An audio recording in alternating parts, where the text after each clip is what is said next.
Muy buenos días. Son las 9 en punto de la mañana de este viernes 13 de agosto del año 2025. Es viernes 13, pero usted no se preocupe por nada porque todo va a salir de maravillas en el día de hoy. Usted en este momento está viendo En Conexión por TVV Network y lo está escuchando por Éxito 107.1 FM en Miami. Vamos a saludar en el Santoral Católico Antonio de Padua, Lisboa, 15 de agosto de 1195. Falleció en Padua el 13 de junio, tal día como hoy en 1231. También es conocido como San Antonio de Padua. Fue un sacerdote de la orden franciscana, predicador y teólogo portugués, venerado como santo y doctor por la Iglesia Católica. También es el día de Santa Felícula de Roma, mártir. En el calendario astrológico de Enrico Mariani tenemos para el día de hoy a la luna que continúa menguando en Capricornio. Luna para concentrarse, es la luna para recuperar el tiempo perdido. Luna propicia para todo lo que tiene que ver con el mundo de las finanzas y del dinero. Luna para poner los pies en la tierra y arrancar una disciplina. Y esa luna va a cambiar mañana sábado a las 7 de la mañana, cuando menguante entrará en Acuario. La luna de la tecnología, la luna de la computación, de la cibernética, la luna de la electrónica y la luna de las amistades. Y en Acuario va a permanecer por el resto del fin de semana. Así que para hoy, luna menguando en Acuario y por supuesto el sol en Géminis, este viernes 13 de junio del año 2025. Y el 13 de junio del 1790 en los llanos venezolanos nació José Antonio Páez. Militar y político, jefe del Ejército Nacional, 3 veces presidente de Venezuela y fundador, él es el fundador real de la República de Venezuela, porque él es el que con ese movimiento llamado La Cociata separó a Venezuela de la Gran Colombia. Falleció tocando violín el 8 de mayo de 1873 a los 82 años en Nueva York. El 13 de junio de 1859, Benito Juárez, presidente de México, declara que es propiedad nacional todo lo que posee la Iglesia Católica en México. El 13 de junio de 1920 estalló una bomba en el Teatro de La Habana durante una presentación de la ópera Aída, donde estaba como estrella el tenor Enrico Caruso. El 13 de junio de 1953 en Colombia, el general Gustavo Rojas Pinilla le da un golpe de estado al presidente constitucional Laureano Gómez. El 13 de junio de 1973, Henry Kissinger y el presidente vietnamita Le Duc Tho firman el acuerdo de paz que pondría fin a la guerra de Vietnam. El programa que te hemos preparado para el día de hoy lo vamos a iniciar en Caracas con el economista Giorgio Cunto Morales. Con él vamos a hablar de la depreciación del bolívar y de la disminución de la capacidad de compra que tiene el venezolano en este momento.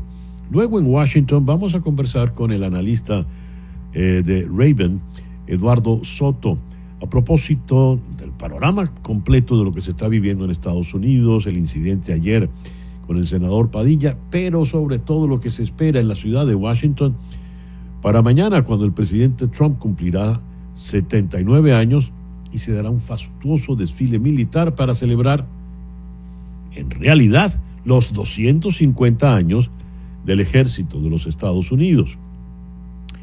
Después vamos a conversar también en Washington con el periodista venezolano Eugenio Martínez, especialista en el tema electoral venezolano.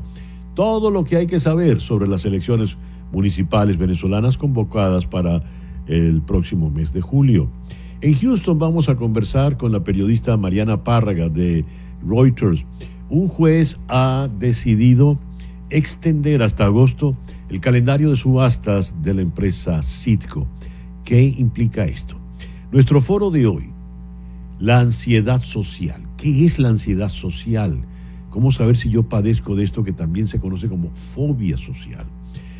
Vamos a abordar el tema con la psicóloga Andrea Viso.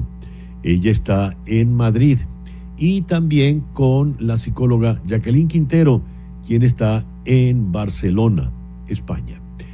Vamos a hablar en Bogotá con el doctor Fabio Sánchez, titular de Relaciones Internacionales en la Universidad Sergio Arboleda de Bogotá. Con él vamos a abordar el tema internacional, el ataque de Israel a Irán por el tema nuclear, más la suerte de ultimátum que le dio el presidente Trump a Vladimir Putin para en 2 semanas manifestarse y poner fin a la guerra en Ucrania. Ya esas 2 semanas se cumplen y la guerra continúa. Y vamos a cerrar aquí en Miami con Israel Moleiro. Él es el director y fundador de la galería Latin Art Core. Están preparando una obra con el artista cubano Manuel Mendive.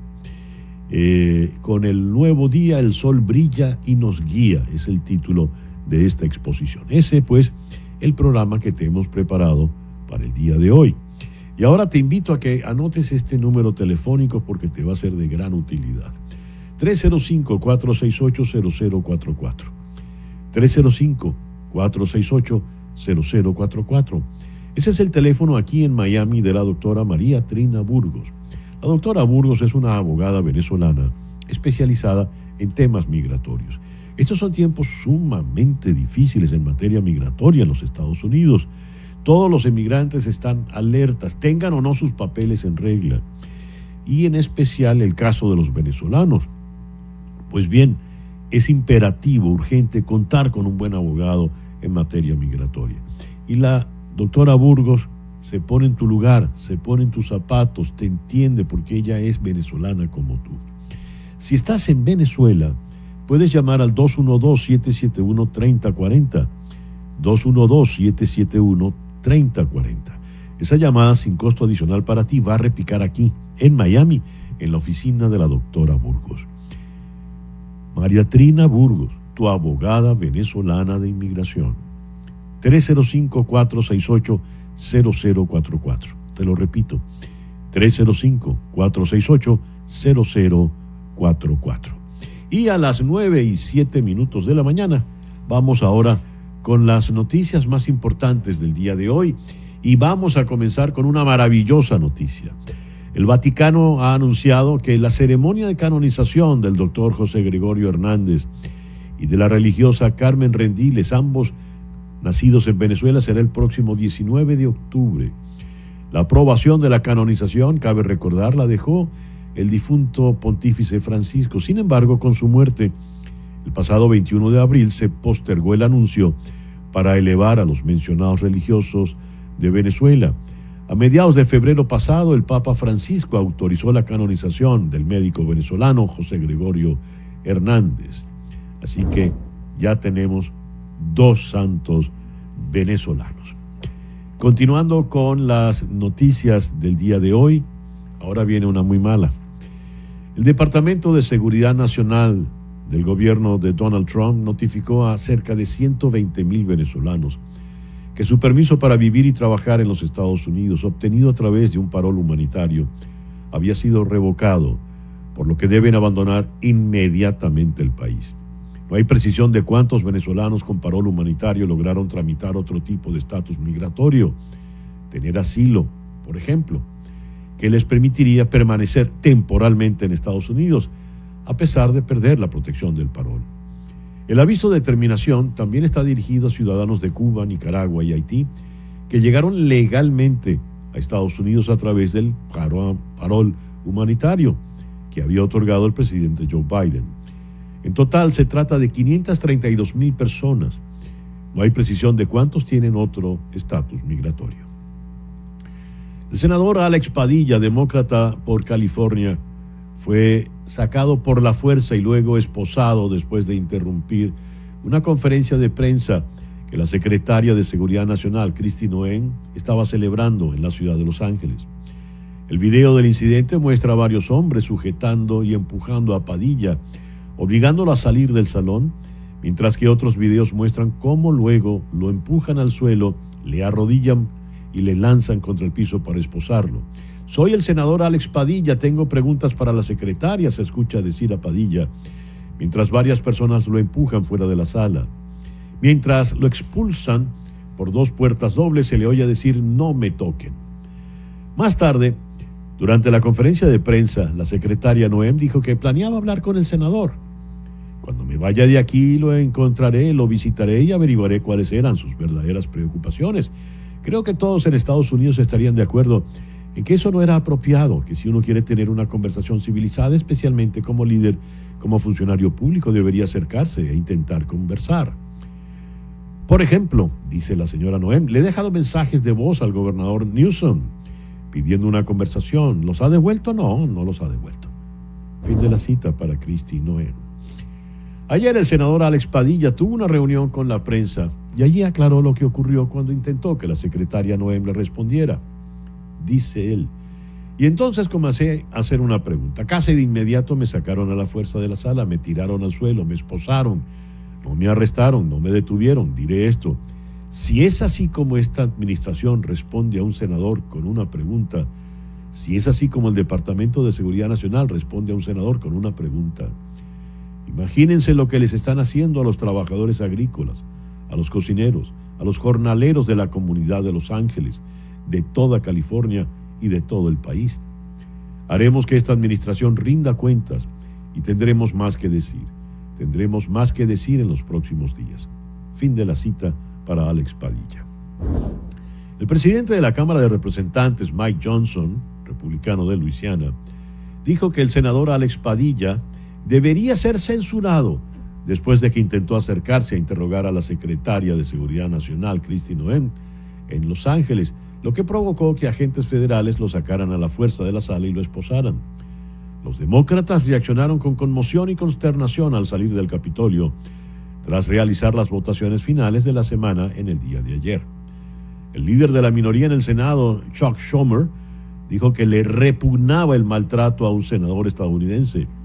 El colega de Padilla en California, Adam Schiff, exigió una investigación inmediata. Cada día parece más un estado fascista, dijo la senadora Elizabeth Warren de Massachusetts, mientras que el senador Chris Murphy de Connecticut, visiblemente molesto, dijo: estamos presenciando el fin de la democracia. Un juez federal emitió una orden ayer por la noche que impide al presidente Trump desplegar miembros de la Guardia Nacional de California en Los Ángeles y ordena al gobierno que devuelva el control de las fuerzas al gobernador Gavin Newsom. El gobierno en Washington presentó rápidamente una apelación ante la Corte de Apelaciones del Noveno Circuito de los Estados Unidos, que suspendió temporalmente la vigencia del fallo anterior mientras considera el caso.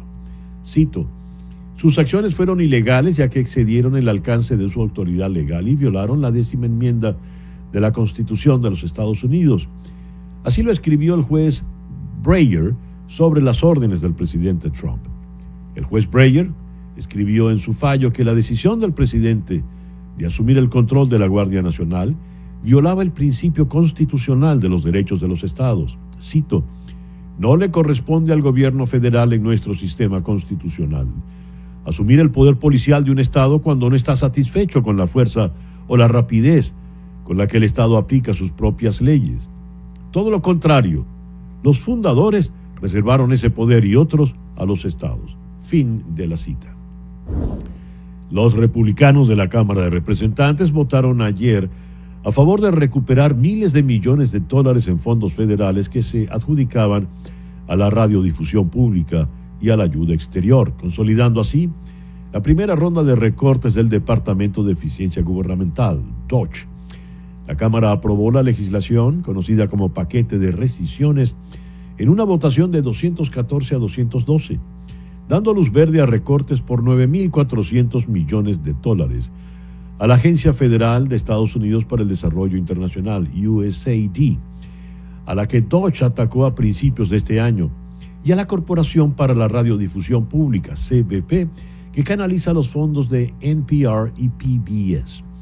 De acuerdo con la Ley de Control de Embargos de 1974, el proyecto de ley está sujeto a una mayoría simple en el Senado, lo que significa que los republicanos solo pueden permitirse perder a 3 de los suyos y forzar a su aprobación en la Cámara, suponiendo que todos los demócratas voten en contra.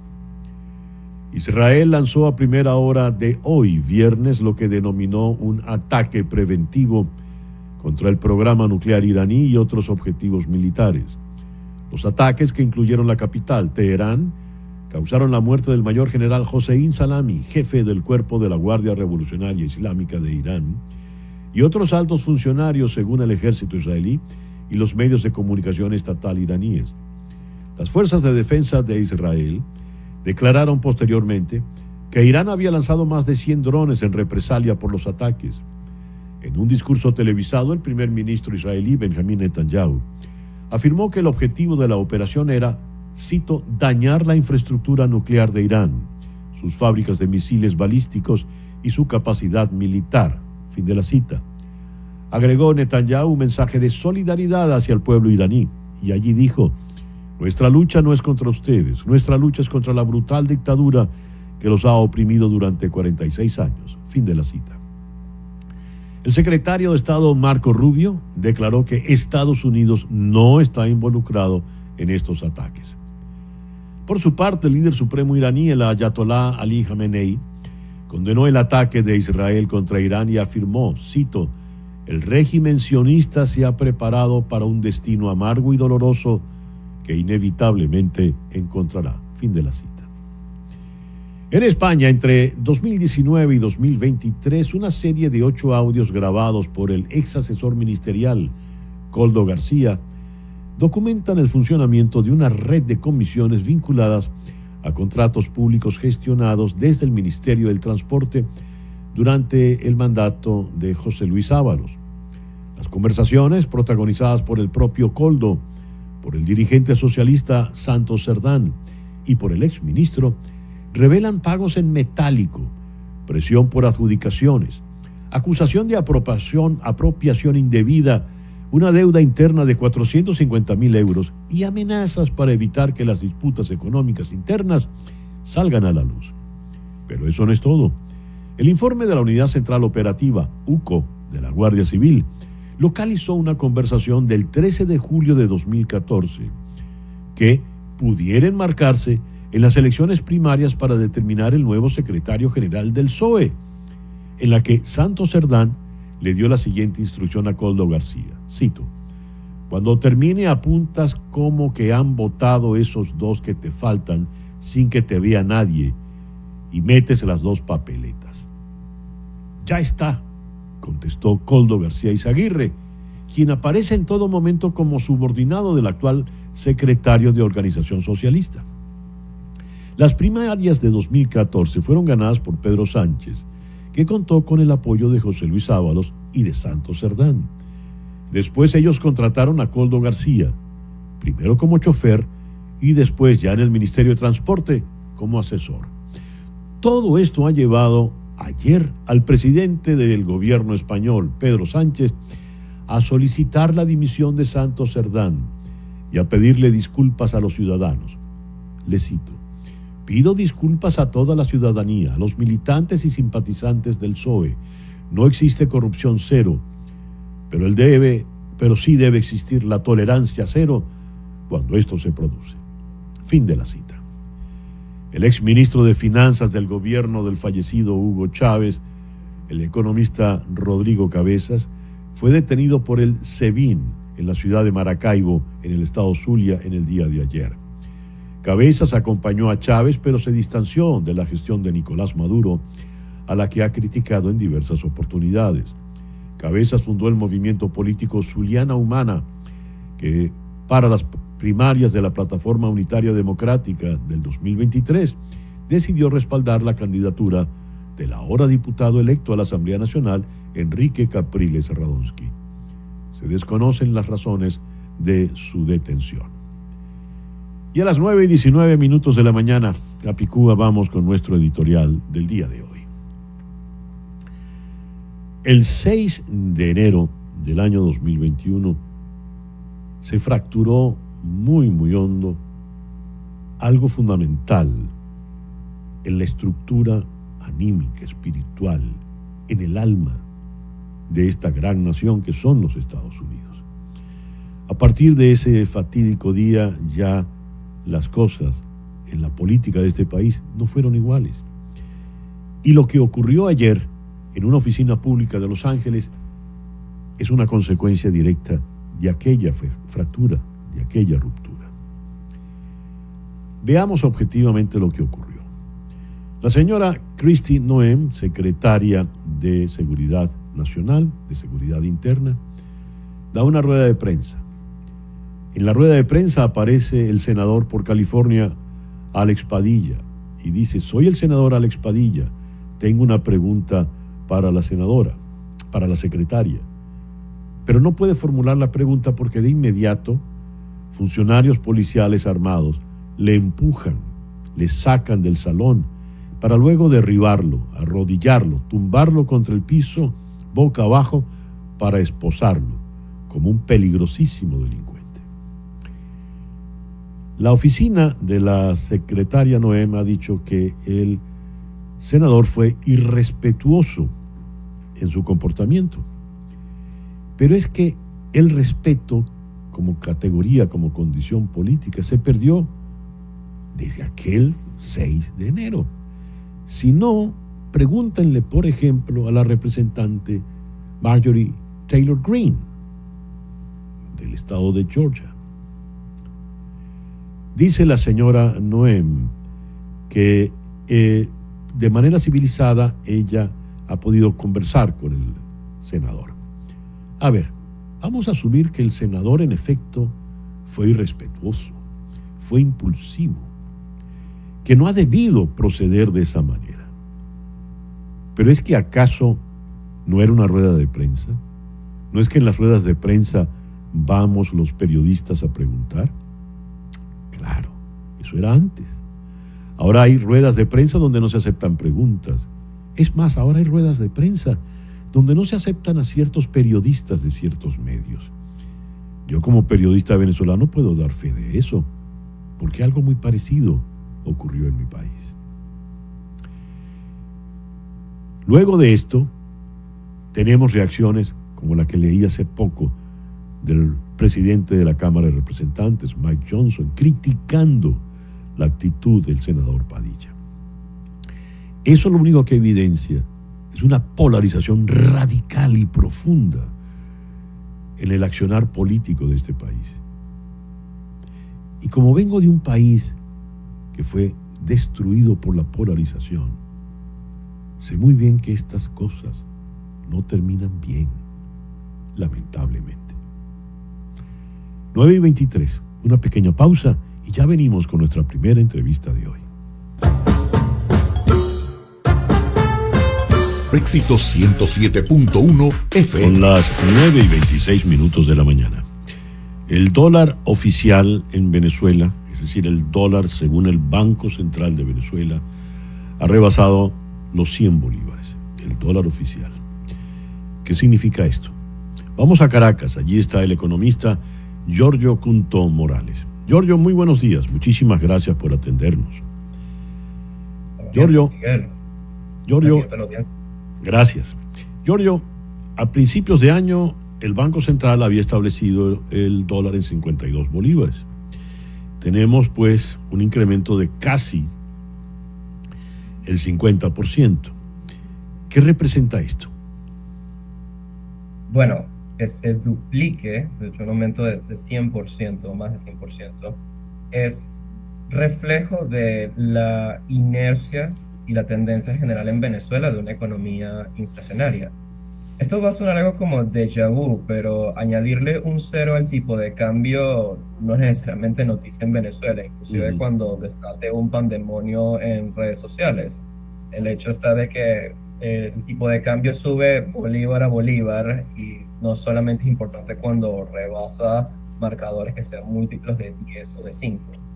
En general, esto ya sigue una larga tradición que puede venir desde prácticamente la década de 1980, de el tipo de cambio añadiéndole ceros a diferentes velocidades conforme va creciendo la inflación. Esto hay que separarlo en dos sentidos. Uno es las condiciones coyunturales y el otro son estructurales.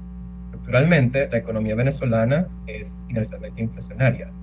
Tiene un déficit fiscal que todavía sigue siendo monetizado por el Ejecutivo. Eso quiere decir que lanzan bolívares a la calle para cubrir por aquellos gastos que no pueden ser asumidos por recaudación tributaria o divisas de exportaciones, a la vez que la confianza en el signo monetario es muy baja. Las personas no desean mantener bolívares como medios de ahorro y lo usan transaccionalmente lo más rápido que pueden. Ya. A lo que también se suma una capacidad productiva limitada. Entonces, ya esas condiciones hacen que el tipo de cambio suba por mero avance de la vida cotidiana. Ahora, coyunturalmente, hay que verlo desde la perspectiva de oferta y demanda del mercado cambiario. La oferta del mercado cambiario se ha estado mermando por la salida de Chevron y las divisas que aportaba a ese mercado. También la baja del petróleo, al menos hasta la semana pasada, estaba por debajo de su promedio de 5 años, lo cual reduce los ingresos por vía exportaciones, a los cuales también están los descuentos de esas exportaciones, y en esencia un sector exportador que no genera muchas divisas. Y por lado de la demanda, hay aumentos en ella tanto por incertidumbre, cobertura, motivos de resguardo ante volatilidad, pero también por motivos transaccionales, no solamente en el mundo del consumo al detalle, sino también pagos a proveedores, pagos intermedios entre las firmas. Y que esto se da la tormenta perfecta en general para que el tipo de cambio suba. Y también dentro del sistema oficial que no tiene mucha profundidad. El dólar oficial, menos desde mediados o el segundo semestre, ese trimestre de 2019, funciona bajo este sistema de mesas de cambio, que es lo más cercano que se ha tenido a un sistema libre, muchísimas acotaciones, al menos comparado con lo que fue otros controles de cambio pasados. Pero como no absorbe la totalidad de las transacciones del sistema cambiario o del mercado cambiario, entonces está muy disparejo y rezagado respecto a operaciones alternativas. Giorgio, esto ha puesto el salario mínimo en $1.29 al mes. Esto deja como salario mínimo diario una miseria para el venezolano del común. ¿Cómo hace para vivir? Bueno, el salario mínimo como referencia de ingresos ha dejado de ser representativo en gran medida. Sigue siendo un marcador lamentablemente bajo para lo que se refiere a pensiones y jubilaciones, pero en cuanto a los ingresos generales, estos no siguen por otras vías de ingresos. Sin embargo, siguen siendo muy bajos, al menos los promedios que se tienen en tanto el sector privado como el sector público, que es compensado vía otro tipo de bonificaciones adicionales que no están integradas en el salario, igual es muy reducido. Hablamos de menos de $100 mensuales, al menos en el sector privado, puede ser promedios entre 100 o hasta arriba, pero el punto está de que Venezuela es un país que tiene una calidad de vida bastante baja, pero un costo de vida muy elevado para lo que son los ingresos generales. Igualmente, ahí ya no solamente se habla de lo que es el rezago del salario en bolívares, mientras el tipo de cambio aumenta y por ende su equivalente en dólares está más bajo, pero estructuralmente su poder de compra es muy limitado debido a la baja productividad nacional. Es decir, no se puede simplemente decretar un aumento de salario mínimo o indexarlo al tipo de cambio, porque eventualmente termina ejerciendo una presión fiscal que es inasumible por parte del Estado. En estos momentos el Estado venezolano podría elevar el salario mínimo, al menos comparado con lo que son sus ingresos de hace años pasados, pero muy difícilmente puede hacerlo como para elevarlo hacia lo que sería la canasta alimentaria o la línea de pobreza.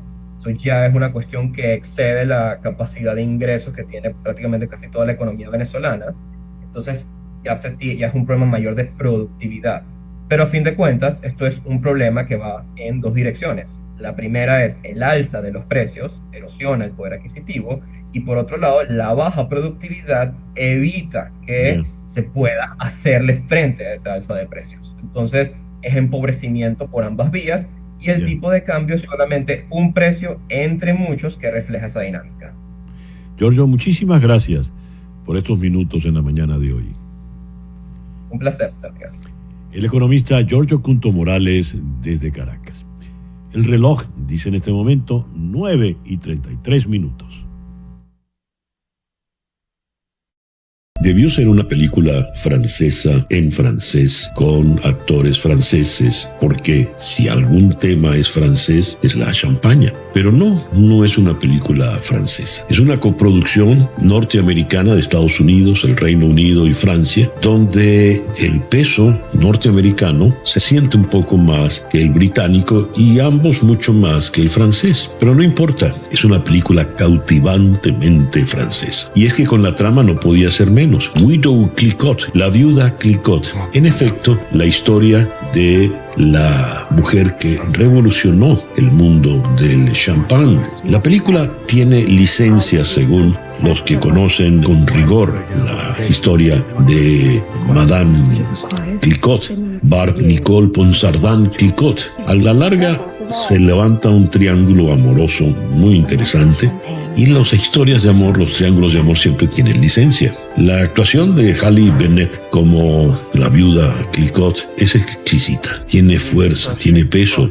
Y a ella la acompañan Tom Sturridge como el marido que dejará de estarlo para que ella pueda enviudar, como debe ser. Y también habrá de destacarse Sam Riley, quien hará el papel de el amante, el vendedor, el distribuidor de las botellas de vino en tiempos delicados, porque son tiempos napoleónicos, tiempos donde hay embargos, donde hay guerra, y el producto francés pues está complicado para ser distribuido más allá de las fronteras del imperio. Es una película que se las trae y no es francesa, pero es profundamente francesa. Provoca tomar champán, especialmente de la viuda, al terminar de verla. Yo la recomiendo ampliamente. Son las 9:35 de la mañana. Vamos ahora a la ciudad de Washington. Allí está Eduardo Soto, analista político principal en Raven. Eduardo, muy buenos días. Muchísimas gracias por estar con nosotros en la mañana de hoy. Gracias, César. Siempre un placer. Quisiera comenzar por el incidente de ayer en Los Ángeles con el senador Alex Padilla. ¿Qué se dice en Washington? ¿Qué impresión tienes tú de ese incidente? Fue muy decepcionante ver cómo la reacción se tornó tan partidista. Cada cual a su trinchera partidista. El Partido Republicano trató de tildar las acciones del senador Padilla como algún tipo de acto de violencia. Algo que el video delata, algo que es contundentemente falso. Se ve que el senador se identificó. Sabemos hoy que se había identificado con el equipo de seguridad del Departamento de Homeland Security que estaba facilitando esa conferencia de prensa. Así que sabían que era un senador federal representando el estado de California. De hecho, tenía permiso para estar en ese edificio porque se iba a reunir con liderato del Departamento de Homeland Security, una reunión aparte. No se le había notificado ni a él ni a muchos de los congresistas ni al público que esta conferencia de prensa se iba a dar lugar. Cuando se entera de la conferencia de prensa, va a confrontar a la secretaria de Homeland Security, de Seguridad Nacional, le quiere cuestionar la supuesta agenda política de despojar a los funcionarios electos de California y gobernar directamente. Era algo de esa índole que estaba declarando la secretaria de esta agencia. Quería liberar, dice ella, liberar a los residentes de California de las labores de sus funcionarios electos. Eso a él le chocó, fue a confrontarla, le quiso hacer una pregunta durante la conferencia de prensa y como ven en el video, la respuesta fue detenerlo, tirarlo al piso, ponerlo no bajo arresto, pero a la fuerza sacarlo de esa conferencia de prensa y del edificio. Lo primero que dijiste, Eduardo, fue que lamentabas que hubiese habido una reacción tan partidista. Lo que diga la señora Noem, lo que diga el presidente Mike Johnson, está desmentido por los videos, porque afortunadamente hubo muchos videos y hoy por hoy todo el mundo tiene una cámara en su teléfono. De manera tal de que, como dijiste, esa es la verdad que está contundente allí. Ahora, ¿por qué las reacciones han sido tan partidistas? ¿Por qué la polarización de este país lleva a ese tipo de ceguera, que es negar lo que es evidente ante nuestros ojos? ¿A dónde puede conducirnos esto? Lo que me parece abundantemente claro, de una manera que no se me había esclarecido hasta hoy, es que para esta administración de Donald Trump hay solo una prioridad de política doméstica. Y en cuanto a su política doméstica, esa prioridad es maximizar el número de deportaciones, sea como sea. Cualquier gesto, cualquier acto que pueda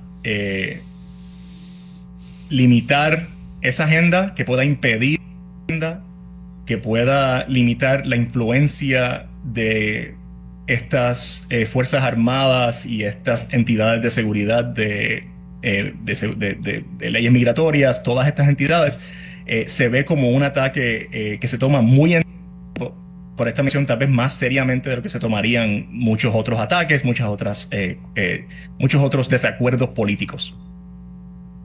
Y cuando se presenta un individuo como Alex Padilla en su estado, al cual representa, que fue electo a representar en el Senado Federal, y cuestiona esa agenda, creo que hay una unidad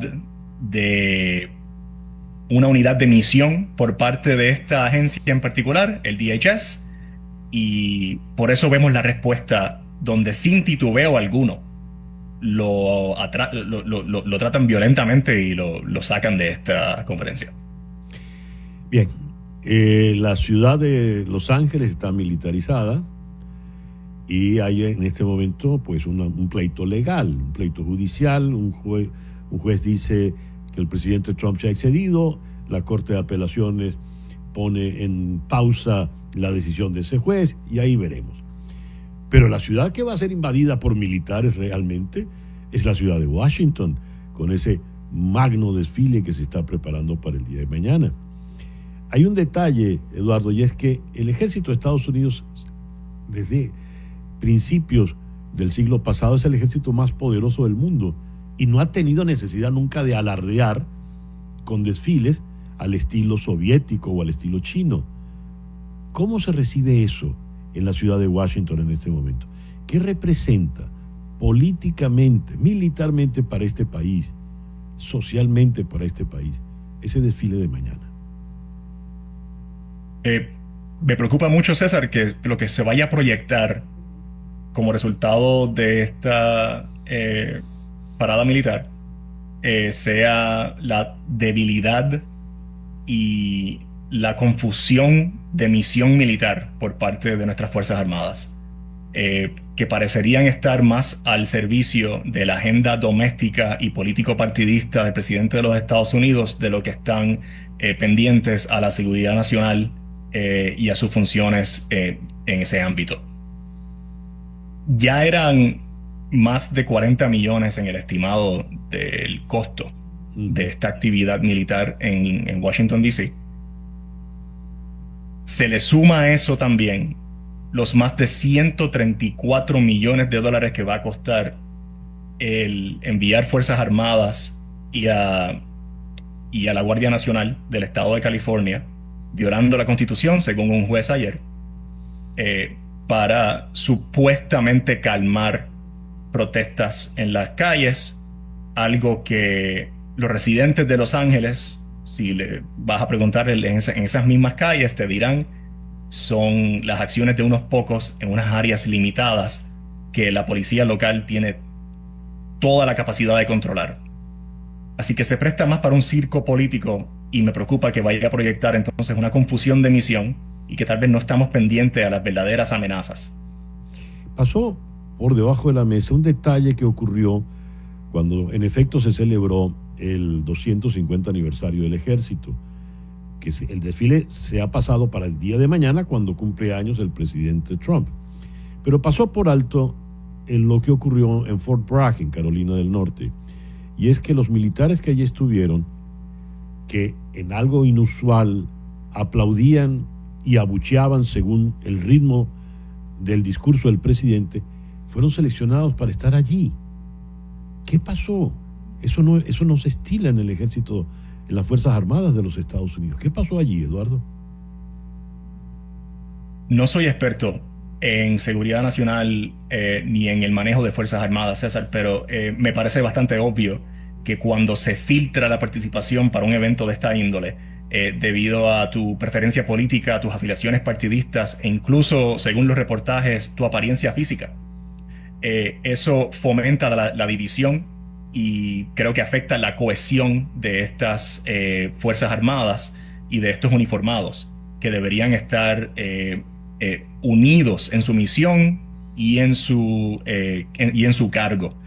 Así que me parece una división innecesaria y una de las muchas maneras en las cuales la agenda de esta administración parece tener unos fines muy limitados que le restan prioridad a todo lo demás que debería ser la potestad del gobierno federal.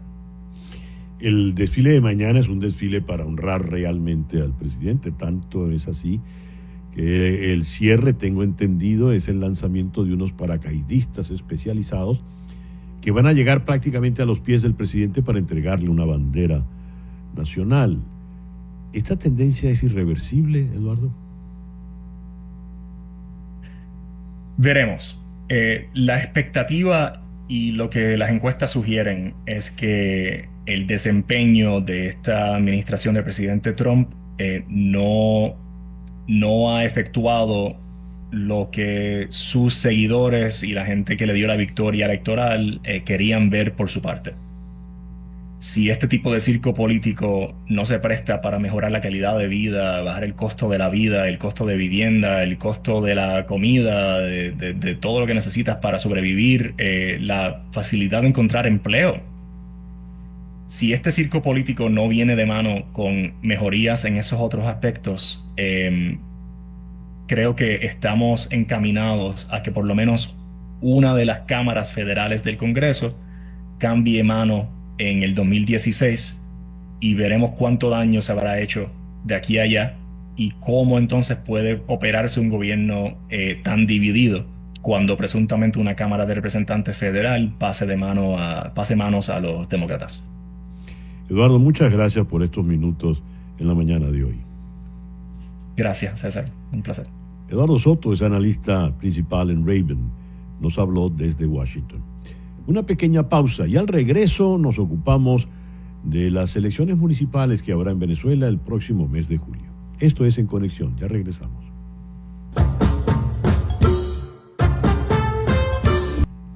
Son las 9:50 minutos de la mañana, hora del este, aquí en los Estados Unidos. Regresamos a la ciudad de Washington, pero ahora para conversar con el periodista venezolano Eugenio Martínez, experto en el tema electoral de Venezuela. Eugenio, muy buenos días. Gracias por atendernos en esta mañana. Un gusto, César.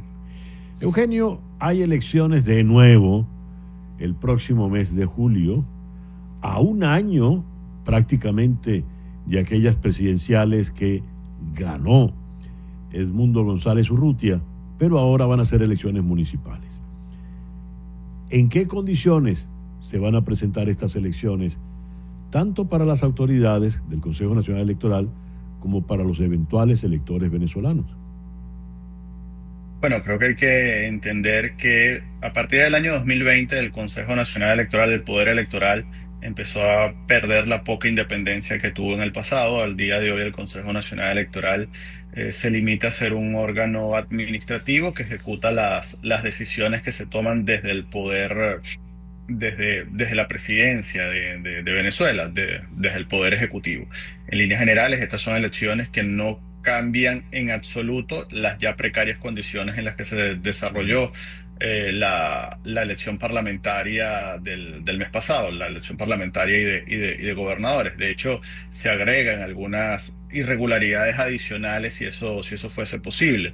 En líneas generales, el periodo de postulación de candidatos para las 335 alcaldías y los 2.400 cargos de concejales debió haber culminado debe culminar el día de hoy, sin que los factores políticos que aspiran a participar hayan tenido tiempo suficiente de al menos de definir algún tipo de estrategia o alianza para participar en unas elecciones atropelladas, porque se hacen sobre la marcha y coincidiendo, que tal vez es lo más llamativo, coincidiendo con la tercera consulta popular que se va a realizar este año en Venezuela.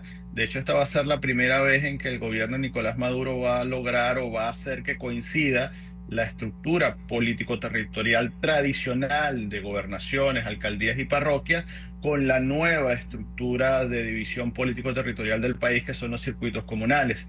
El 27 de julio, el CNE va a mezclar dos procesos electorales, las locales y esta consulta popular, siempre teniendo en cuenta que el camino que quiere transitar la coalición gobernante liderada por Maduro es empezar a utilizar los circuitos comunales como una nueva forma de distribución política territorial y de relación de poder entre Miraflores y las comunidades venezolanas. Siendo así, ¿qué es lo que se va a elegir entonces? ¿Un alcalde o un jefe comunal? Se van a escoger alcaldes y consejos comunales y se va a adicional, se van a escoger proyectos comunales, proyectos en este caso de ámbito para los sectores jóvenes de las comunidades. En todo caso, lo que se está escogiendo de ámbito comunal no es lo relevante, sino el uso de los circuitos comunales, es decir, la división del país en circuitos comunales, que es el paso previo para la instauración de lo que se ha llamado el poder comunal, que es el viejo anhelo del chavismo, primero de Hugo Chávez a partir del año 2007 y después de Nicolás Maduro, como una respuesta a la pérdida de aceptación, a la pérdida de liderazgo y a la pérdida, a las derrotas en procesos electorales de voto directo, universal y secreto. Hablaste de hoy se cierran las postulaciones. Entonces, ¿quién se postuló? ¿Cómo conocemos los eventuales candidatos a una o a otra cosa? Bueno, sinceramente es muy difícil saber quién se ha postulado más allá de las personas que lo han expresado en redes, en redes sociales. En líneas generales, creo que hay que decir que en 2021 los factores que adversan a Nicolás Maduro obtuvieron numéricamente tal vez la mayor cantidad de alcaldías de los últimos 20 años. Son 103 alcaldías que los factores no PSUV lograron ganar en el año 2021. Sin embargo, de 2021 a la fecha, de esas 113 alcaldías que el PSUV perdió en esas elecciones regionales, 18 alcaldes han sido detenidos y destituidos, 12 de ellos adicionales han sido inhabilitados, 3 tienen investigaciones en desarrollo, y 4 son perseguidos políticos y están fuera del país. Es decir, ganar un cargo en líneas generales no garantiza que se vaya a ejercer el poder en esa región. Y además recordar que si se avanza en el proyecto de reforma constitucional, tal como se ha evaluado en el pasado, la figura de alcalde y de cámaras municipales tiene ninguna o casi ninguna importancia en el devenir de las decisiones que se tomen en los municipios, porque la mayoría de sus competencias o la amplia mayoría de sus competencias van a ser transferidas a las comunas o a la forma de organización que se haga dentro de esas comunas. Eugenio, dijiste que todo esto ha sido de manera muy atropellada. Mi pregunta ya para cerrar, ¿por qué el apuro? Bueno, es evidente que el gobierno venezolano necesitaba plantear una respuesta a la estrategia que se estuviera generando en torno a Edmundo González y María Corina Machado para el aniversario de la elección presidencial del 28 de julio. Adelantan una elección que no tiene ningún tipo de peso político dentro de la dinámica venezolana para tener una justificación, por ejemplo, para tener militarizado el país. El 28 de julio Venezuela va a estar militarizada porque va a estar el Plan República recogiendo el material electoral. La elección es la excusa perfecta para tener cerradas las fronteras terrestres. La elección es la excusa perfecta para para restringir el espacio aéreo durante el proceso de repliegue del material electoral. Así que son elecciones que políticamente no tienen ninguna relevancia para el corto plazo, especialmente si se avanza en el proyecto de reforma constitucional, pero sí son una respuesta política muy clara a cualquier tipo de actividad que estuviera planificando tanto Edmundo González como María Corina Machado. Y un año después de aquellas históricas elecciones del 28 de julio del 2024, ¿cómo está el venezolano hoy por hoy?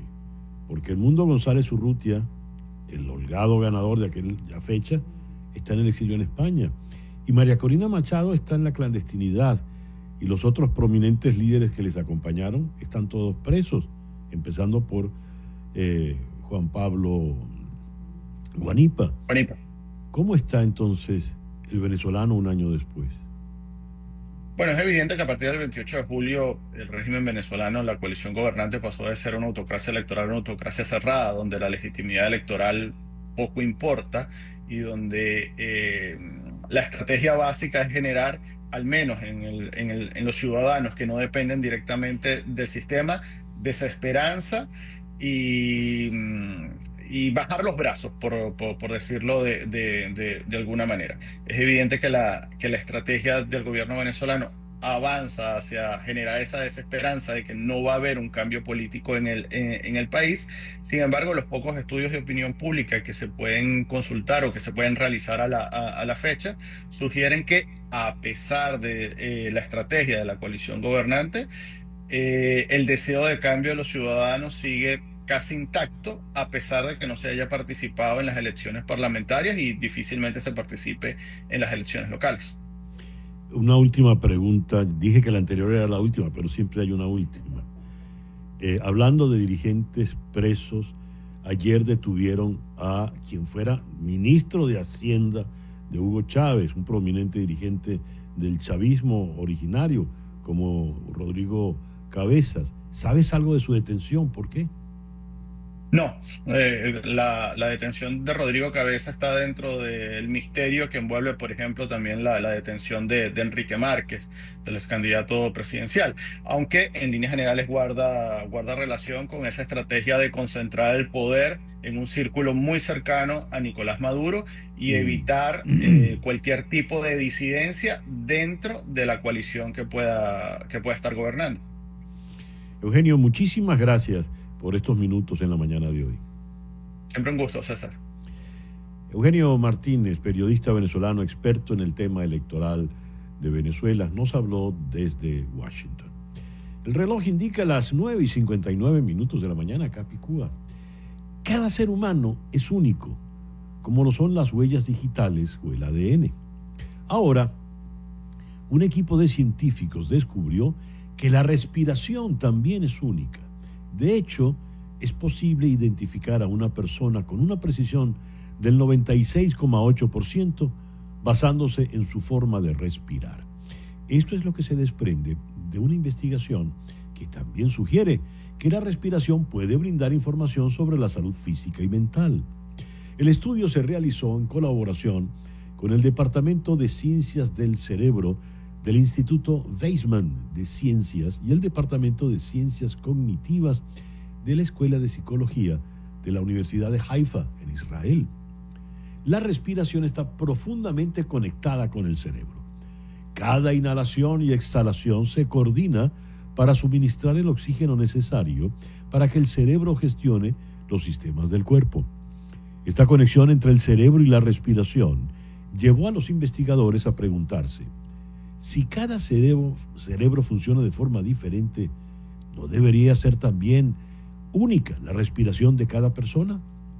Para poder responder a esta incógnita, se desarrolló un dispositivo ligero y portátil que registra el flujo de aire nasal de forma continua durante 24 horas, mediante tubos flexibles colocados debajo de las fosas nasales. En cierto modo estamos leyendo la mente a través de la nariz, dijo Noam Sobel, neurobiólogo del Instituto Weizmann de Ciencias de Rehovot en Israel y autor del estudio. Dijo, esto podría ser una herramienta de diagnóstico muy poderosa. Con los datos recopilados, identificaron a las personas utilizando únicamente sus patrones respiratorios con gran precisión. El estudio también descubrió que las marcas respiratorias se correlacionaban con el índice de masa corporal de una persona, su ciclo de sueño, sus niveles de depresión y ansiedad e incluso sus rasgos de comportamiento. Los participantes que obtuvieron puntuaciones relativamente más altas en los cuestionarios de ansiedad tenían inhalaciones más cortas y mayor variabilidad entre las pausas entre respiraciones durante el sueño. ¿Qué tal? Por la nariz vamos a llegar al cerebro. Bien, vamos ahora a la ciudad de Houston, donde está la periodista especializada en el tema petrolero de la agencia Reuters, Mariana Párraga.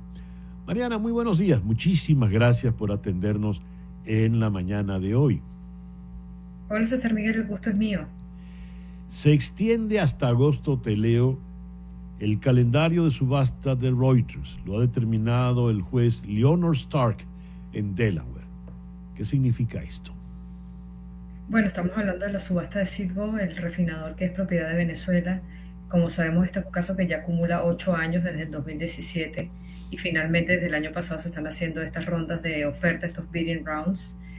Vamos por la segunda ronda de ofertas. Esta segunda ronda de ofertas en el mes de marzo seleccionó una oferta piso de 3.7 billones de dólares y en este momento hasta el 18 de junio, que es la semana que viene, se están recibiendo ofertas rivales de los competidores, de manera que antes del 2 de julio el funcionario judicial que está a cargo de la subasta tiene que seleccionar un ganador. ¿Por qué el juez Stark extiende el plazo? Hay muchísimas peticiones de extensión porque los deadlines eran muy cortos, eran muy ajustados. Se requiere una cantidad de due diligence de investigación para poder poner una oferta, incluyendo, por ejemplo, averiguar qué tantas demandas paralelas hay en otras cortes de los Estados Unidos buscando los mismos activos. Eso es fundamental en este caso.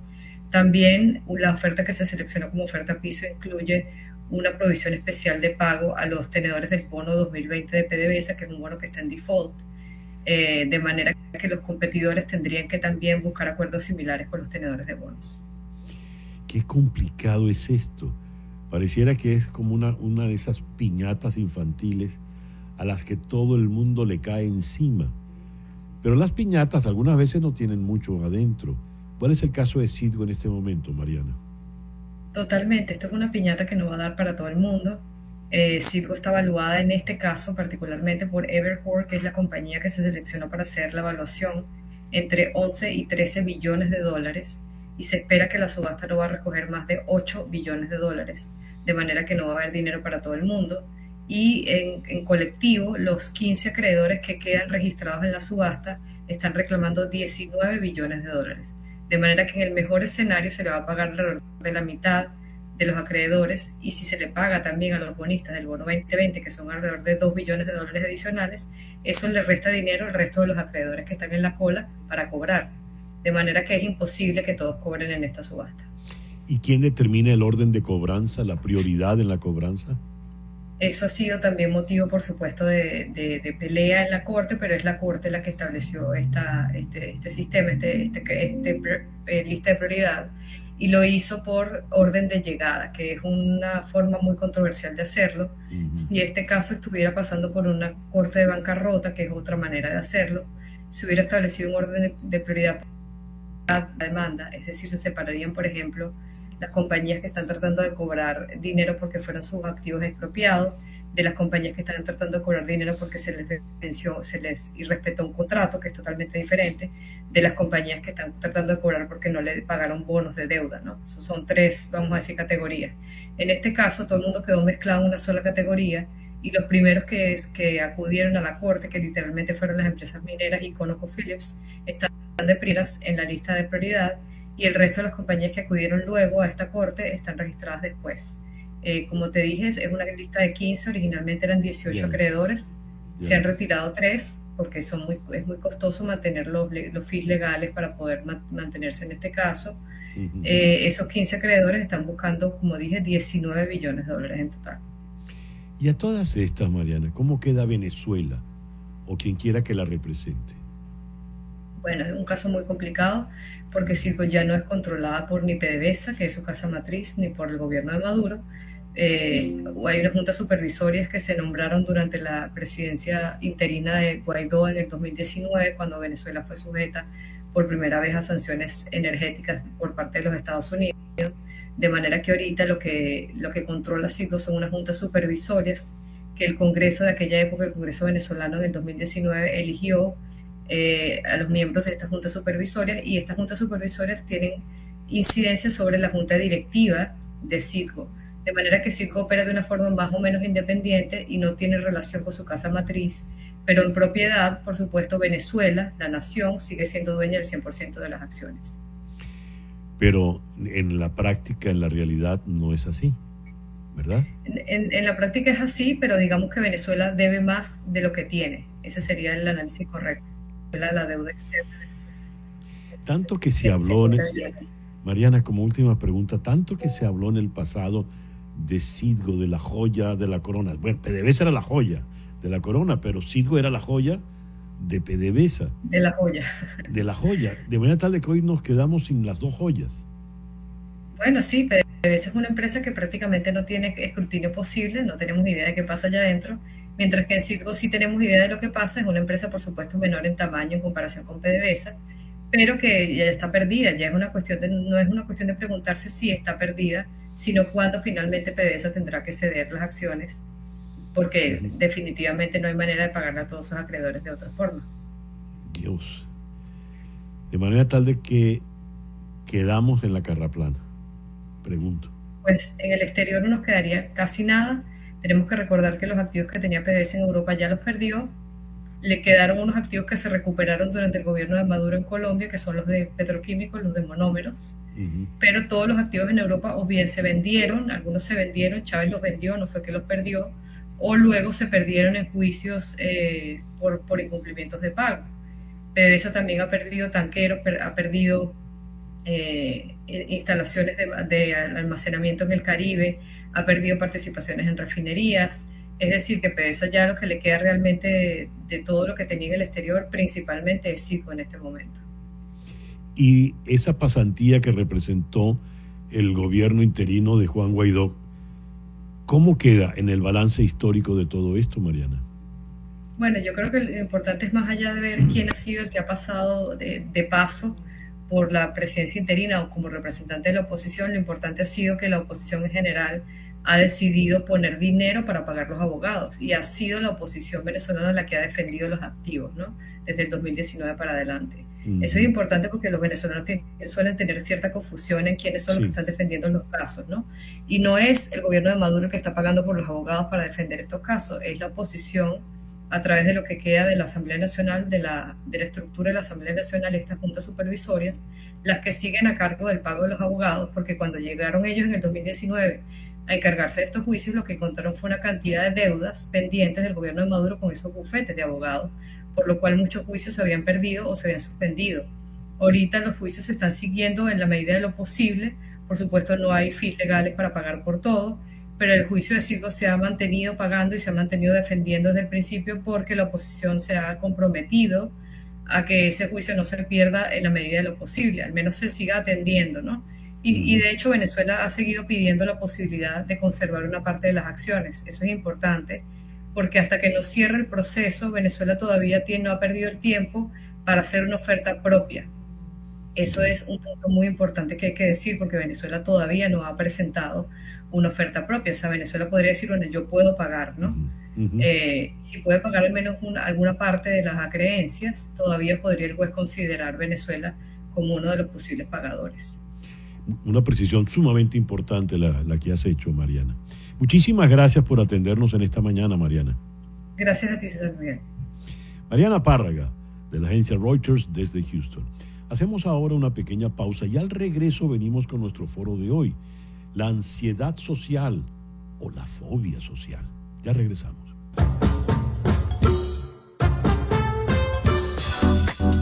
En un momento regresamos con César Miguel Rondón en Conexión por Éxitos 107.1 FM. Acción Radio con César Miguel Rondón.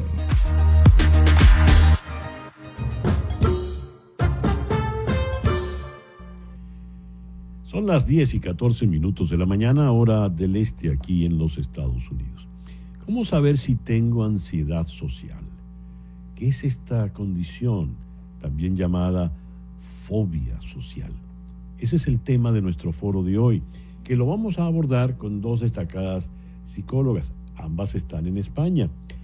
En Madrid está Andrea Viso y en Barcelona está Jacqueline Quintero. Andrea, Jacqueline, muchísimas gracias por acompañarnos en este foro de hoy. Vamos a comenzar con Andrea, ya que está en la capital, ¿verdad? ¿Qué es la ansiedad social o fobia social, Andrea? Hola, César. Bueno, mira, la ansiedad social es un trastorno psicológico que se caracteriza por un miedo súper intenso y persistente, digamos, en el tiempo, con respecto a ser juzgado, a ser evaluado negativamente, ¿no? A que el foco de atención esté puesto sobre mí con respecto a la sociedad. No es lo mismo que exponerme, no es un miedo a exponerme, sino un miedo que durante la exposición yo pueda ser juzgado negativamente. Cuando dices exposición, ¿de qué estás hablando, Andrea? Que hay una diferencia entre el miedo a exponerse a la sociedad, es decir, salir, participar en eventos, estar presente, aunque sea tímido, y hay una diferencia con respecto a eso, a el miedo a ser juzgado. En el caso del trastorno por ansiedad social, lo importante es que el foco está puesto en que el miedo es a ser juzgado negativamente.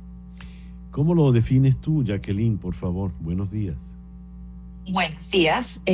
Bueno, yo estoy muy de acuerdo con Andrea, que la ansiedad social es ese miedo persistente, intenso, a ser observado y evaluado y juzgado, ¿no? Esa mirada al que huye de los demás. Entonces, efectivamente, en esa exposición la persona tiene como una acción de sus miedos puestos en los demás, pensando que le van a ver de manera negativa. Entonces, pues empieza a desarrollar un montón de mecanismos de defensa y ahí es cuando viene el trastorno, ¿no? Porque la persona empieza a percibirse de manera como una autopercepción de indefensión, a ese temor a la crítica y empieza a usar mecanismos como evitativos o aunque afronte la situación de un malestar intenso que le genera pues desde pensamientos intrusivos hasta agitación motora, palpitación, bueno, todos los síntomas que representa la ansiedad. A ver, esto estamos hablando, por eso te hacía la pregunta, Andrea, cuando dijiste exponerse, tengo que hacer una exposición pública y me viene toda esta condición. O estamos hablando de la exposición en privado, hablar con alguien. Eso, el número de personas a las que me expongo determina esta ansiedad social, Andrea. No, definitivamente no. Porque hay que saber diferenciar entre un rasgo de la personalidad, como puede ser, por ejemplo, la timidez, y un trastorno, ¿sí? La diferencia entre un rasgo de la personalidad y un trastorno es que el trastorno interrumpe la funcionalidad de mi vida. Entonces, precisamente, podría una ansiedad social incluso obstaculizar una entrevista laboral, por ejemplo. Ese sería un buen ejemplo de cómo la ansiedad social interfiere en la vida funcional de una persona.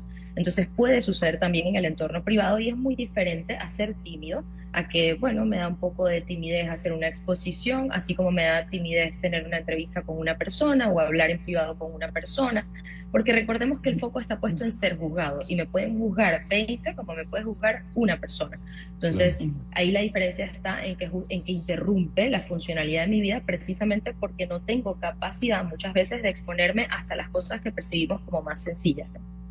Kelly, mencionaste las condiciones físicas que son las mismas que se producen cuando hay ansiedad, ¿verdad? ¿Cuáles son estas? Bueno, efectivamente, como hablamos que es un trastorno, lo que genera cierta somatización de lo que la persona está pensando en ese momento, pues pone como su sistema nervioso activo a un sentimiento de lucha, ¿no? De lucha o huida. Pues esto genera todo un torrente de adrenalina, de cortisol, ¿no? Como para huir de la situación. Ciertamente hay situaciones en las que uno no puede huir porque además el miedo es irracional, teniendo en cuenta que muchas veces la persona sabe que lo que le está pasando no tiene nada que ver con el otro. Pues empieza a somatizar de manera que empieza a vivir sudoración, palpitación, que sería como la agitación del corazón, precisamente porque lo que busca es huir del momento. Entonces el sistema nervioso es de alguna manera te ayuda como a esa huida, te pone a disposición su cuerpo, o sea, su cerebro, todas las sinapsis para que pueda huir, y de repente no huye, ¿no? O sí, hay gente que puede de repente irse o se puede quedar en ataque de pánico. Es decir, generar mucha molestia, sí va escalando, claramente. Sí. ¿Y cómo supera, Jacqueline, la persona que llega a ese cuadro tan tormentoso? Pues mira, no estamos ante una emoción superficial. Nosotros tenemos que tener en cuenta que la misma persona sabe muchas veces que algo irracional. Entonces muchas veces pensamos que si le reestructuramos cognitivamente, entonces esa persona se va a dar cuenta que lo que está pensando y sintiendo no tiene sentido. Lo que hacemos es que la persona pueda identificar cuál es la raíz, ¿cierto? Esos conflictos internos, inconscientes, que no ha podido identificar. Muchas veces, por ejemplo, bueno, vamos a ponerlo en un ejemplo, una persona que ha internalizado sentimientos de humillación, vergüenza o críticas de figuras significativas. Normalmente eso es en la infancia, ¿no? En edades tempranas, donde padres, cuidadores o hermanos generan que la persona desarrolle una autopercepción de indefensión, ¿no? A esa crítica, a esa mirada, un temor. Lo que termina desplazando situaciones sociales actuales, ¿no? Eso hablamos de conflictos no resueltos, que la persona en terapia o, bueno, de múltiples formas, hay muchas vías, ¿no? Puede descubrir lo que realmente está sucediendo, porque se ponen estos mecanismos de defensa en situaciones sociales específicas. Andrea, comentaste algo que me resultó muy interesante. Dijiste, una cosa es un trastorno y otra cosa es ser tímido. ¿Qué es ser tímido, Andrea? Ser tímido es tener un rasgo de la personalidad que hace que sea más incómodo para ti determinadas situaciones que quizás para el común denominador no representarían una incomodidad. Es decir, una persona que tiene un rasgo de la personalidad de timidez se siente un poco más incómodo que el común denominador en situaciones sociales, pero las puede afrontar. Puede ser partícipe, quizás participa menos proactivamente que el resto una persona que no tenga este rasgo de la personalidad, pero participa, puede estar, se puede exponer sin que eso lo limite de tener una vida socialmente activa. ¿Y la timidez se puede superar, se puede moldear? Todo, absolutamente todos los rasgos de la personalidad. La buena noticia con la personalidad es que nosotros tenemos una personalidad construida. En gran medida el entorno, el contexto, nuestras creencias y nuestros hábitos participan activamente todos los días de la configuración de nuestra personalidad. Entonces, cualquier rasgo de nuestra personalidad que no sea patológico puede ser solucionado siempre y cuando se le preste atención y se pongan en práctica las herramientas más adecuadas para hacer el cambio. Jacqueline, comentaste que experiencias pasadas han podido contribuir a esta suerte de fobia social.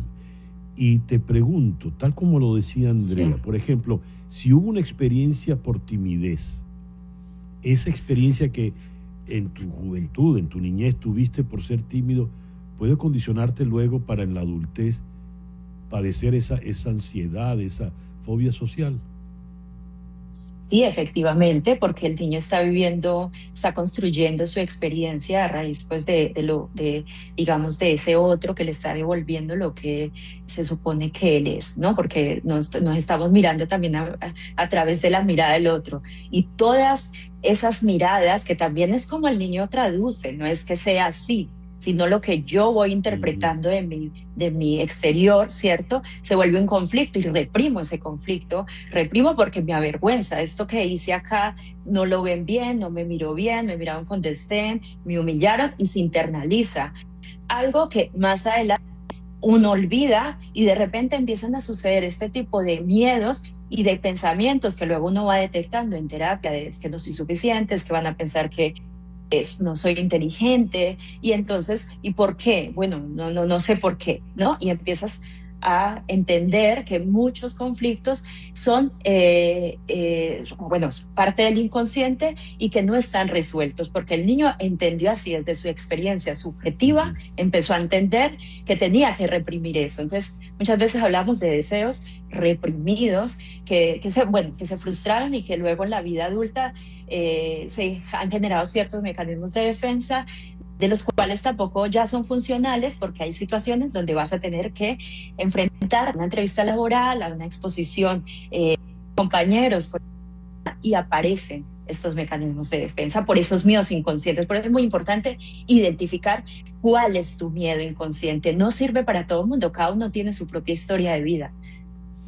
Andrea, comentaste que la buena noticia es que todos esos rasgos de personalidad se pueden corregir. Pero si hablamos del trastorno de la ansiedad social, ¿cómo la corregimos? ¿Cómo la superamos? Mira, ese es un trastorno que si bien puede ser abordado de distintas maneras, quizás yo desde mi experiencia y mi práctica podría poner sobre la mesa siempre como primera opción la terapia conductual, es la que más se usa cuando hablamos de trastorno de ansiedad social, que consiste básicamente en ir trabajando dos vías paralelas, ¿no? Por una parte vamos trabajando esas creencias, lo que decía Jacqueline con respecto a lo que yo aprendí en mi pasado, lo que yo aprendí en mi infancia, lo que me dijeron que estaba bien o que estaba mal, o si hago esto bien, si soy inteligente, si no soy inteligente. Vamos trabajando esas creencias, lo que tenemos a nivel cognitivo, y al mismo tiempo vamos trabajando la parte conductual, que se hace particularmente con una herramienta que nosotros llamamos de sensibilización sistemática, ¿no? Ir exponiendo a la persona progresiva y gradualmente, poco a poco, a distintas situaciones y circunstancias, pidiéndole cada vez un poco más, de manera que el cerebro vaya aprendiendo a instalar nuevos aprendizajes y nuevas experiencias como positivas, ya que sabemos que este trastorno viene de una infancia donde claramente hubo experiencias que fueron, digamos, contextualizando mis propias creencias sobre mí, sobre la sociedad y lo que los demás pueden pensar de mí. Entonces vamos trabajando como dos vías paralelas y eso es, digamos, el tratamiento más común del trastorno de ansiedad social. ¿Podrías darnos un ejemplo, Andrea, del segundo tratamiento? ¿Cómo es esa exposición gradual? La sensibilización sistemática lo que se hace es, pues buscamos un disparador al que la persona tenga una sensibilidad bastante especial, ¿no? Por ejemplo, si el paciente te dice que de todo lo que le cuesta a nivel social, lo que más le cuesta ir a una cena de trabajo, por ejemplo, pues vamos trabajando con esa situación en particular. Entonces, primero le vamos a pedir que vaya a una cena con un grupo de amigos. El grupo de amigos va a estar al tanto, o un grupo familiar va a estar al tanto del trabajo que se está intentando hacer, y ahí le vamos a pedir una participación, es decir, que saque un tema de conversación, por ejemplo, y vamos a ir viendo cómo responde. Si la cena efectivamente se pudo dar, porque en muchos casos pues la cena no se puede dar, la persona terminó por removerse de la situación, entonces vamos evaluando cuál es nuestro próximo mínimo viable, ¿no? Nuestro próximo paso posible. Vamos aumentando y progresando hasta que en esa cena y en ese contexto la persona ya pueda desenvolverse. De ahí pasamos a un entorno diferente. Entonces decimos, ok, ahora con las personas del trabajo, todavía no a la cena, pero te vas a ir a tomar un café con una persona del trabajo. Y vamos progresivamente aumentando en cuanto a cantidad de personas y el contexto. Entonces son pequeños pasos que vamos dando, cambiando estímulos que sabemos que son disparadores para la persona, pero conservando otros estímulos que lo puedan hacer sentir en un poco de confianza. ¿Puede ser una terapia dolorosa, Andrea? Es una terapia bastante incómoda, diría yo. Es un proceso bien incómodo para la persona. Y yo creo que una de las cosas más importantes de saber que este es el paso a paso, digamos, que como profesionales nosotros seguimos, es que yo me he encontrado, y seguramente a Jacqueline también le habrá pasado, yo me he encontrado en múltiples oportunidades pacientes o personas que han intentado como ser ayudados por personas de su entorno y entonces son expuestos inmediatamente a situaciones como ya mucho más elevadas de lo que pueden, ¿no? Como diciendo, exponte que lo vas a lograr y tal. y resulta que lo que generan es un trauma mucho más grande. Entonces tiene que ser un proceso bien poco a poco, justamente para no crear un nuevo trauma, sino por el contrario, ir viendo progreso. Claro, no vaya a ser que es peor el remedio que la enfermedad.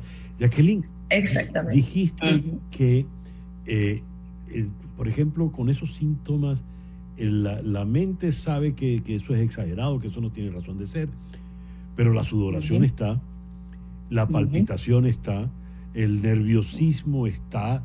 ¿Cómo se controla toda esa somatización? ¿Cómo hago para no sudar, para no tener una especie de taquicardia, en fin, ¿cómo hago? Claro. Sí, esa es una buena pregunta porque la gente, mis pacientes me preguntan eso y sí, es un proceso, tal cual como lo dice Andrea, es un proceso lento, porque como estamos hablando de mecanismos inconscientes, como de pensamientos y creencias que son irracionales, pero que la persona no ha identificado, no ha podido elaborar, no ha podido ponerle nombre. Entonces, claro, el cuerpo está reaccionando ante esa amenaza que es un disparador, ¿cierto?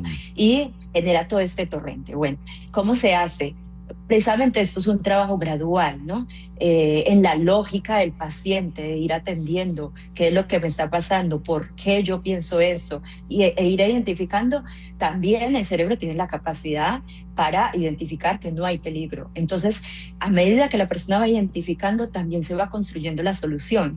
Yo sé que muchas veces nosotros mandamos a hacer ejercicios de respiración para bajar ese nivel de ansiedad, disminuir toda ese pánico, ¿cierto? Esa escalada, porque la persona ya empieza a tenerle miedo al miedo, a decir, ahora tengo miedo al síntoma, entonces se va agravando todo. Entonces está muy bien la respiración consciente para ir como cuando te mandan a tomar una pastillita para relajar un poco ese sistema nervioso, pues la respiración sería como lo más adecuado en situaciones así, donde la persona puede contar hasta 10, o haciendo pues una respiración, que hay muchos estilos de respiración que lo puedes encontrar en cualquier lado, pero básicamente la solución se va construyendo a medida que la persona va identificando esos conflictos inconscientes, eso que ha reprimido tanto por miedo a ser valorado y ser observado. ¿Conocen ustedes, la pregunta es para ambas, de algún caso o de algunos casos de personas que padecieron esta ansiedad o esta fobia social y terminaron siendo líderes triunfadores, sea en la empresa privada, sea en la política, sea en cualquier otra actividad social? ¿Conocen a ustedes algún caso? Así famoso. Exacto. Sí, dale, Andrea, sí. No, en consulta como tal, o sea, dentro de procesos que haya atendido personalmente, quizás no de exposición máxima, ¿no? de un político o algo como eso, pero sí he llegado a observar a personas que además admiro un montón porque sé que el proceso es bien complejo, que luego han tomado posiciones de bastante liderazgo dentro de sus trabajos, lo cual podía representar el desafío más grande de su vida. Uy, qué bien, qué interesante. Es una buena noticia. El tiempo se nos ha acabado, entonces Jacqueline te dejo la palabra conclusiva en la mañana de hoy. Bueno, tenemos que trabajar no solamente el autoconocimiento, el yo soy nervioso, yo soy tímido, es el saber sobre uno, qué es lo que me está pasando, esas preguntas que nos tenemos que hacer de raíz para entender a qué estamos enfrentando, son nuestros propios miedos, son preguntas, pregúntate qué te pasa. Pregúntate qué te pasa y no te engañes en la respuesta, ¿será? Exacto, efectivamente, porque esa es la trampa de la mente, vamos a construir mecanismos de defensa para defendernos de qué, ¿no? Entonces, me imaginaba el cerebro como cuando hablabas, Jacqueline, que el cerebro sabe que eso no está pasando. Entonces me imaginé de repente al cerebro como un niñito malcriado que le dice, eso no está pasando, y el niñito malcriado te dice, sí está pasando, lo estoy viendo. ¿Cómo hago? Sí, exacto. Sí, es una pelea, es un conflicto interno, efectivamente. Es una pelea entre la razón y el sinsentido. Pero hay una lógica que estás ahí, a flor de piel, que hay que descubrir cuál es, que tiene una raíz en la infancia. Bien, Jacqueline, Andrea, muchísimas gracias por esta amena e interesante conversación del día de hoy. Gracias a ustedes. Gracias. Andrea Aviso en Madrid y Jacqueline Quintero en Barcelona. ambas psicólogas. Una pequeña pausa y al regreso nos ocupamos de algo muy, muy delicado. Israel ha atacado, ha bombardeado a Irán. Ya regresamos. A César Miguel Rondón, en Conexión.